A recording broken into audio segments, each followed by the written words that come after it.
All right, so now we have the Y, T, and the L retraction exercise for the shoulder blade muscles.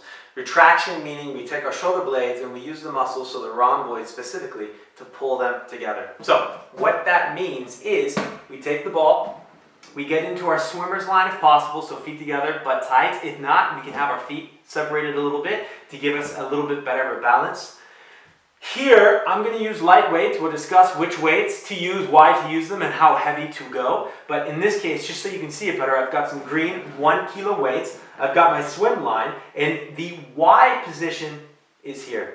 Now, we spoke about the shoulder blade retraction, so what is important is I don't want to just be raising my arms up. I want to make sure at that end movement, my shoulder blades come together. So you can imagine my fingers, or somebody's, in between your shoulder blades or on your spine, and each time you do this exercise, you want to focus on squeezing their fingers with your two shoulder blades.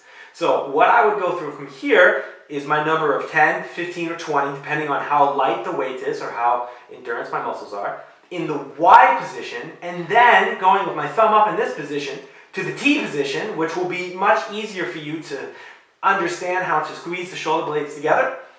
And then from this position to the L, and this is a poor L, but the reason we call it that is because my elbows come down, so my arms are down, but my hands are out, so to speak. So roughly a 90-degree angle within my elbow, in somewhat like an externally rotated position with my arm, yeah? And from here, I basically just flap my arms like a bird, bringing the shoulder blades together. At any point in time, when I find myself cheating or recruiting other muscles, you can set the weight down and continue with no weight at all. Because we want to remember, recruitment of the larger muscles is not our goal. The goal here is to go through a clean, proper, efficient movement, not only strengthening the rhomboids, but also on a neuromuscular and proprioception sense, getting them to fire better. So then when we are going throughout a normal day or playing our sport, we know that they are actively involved.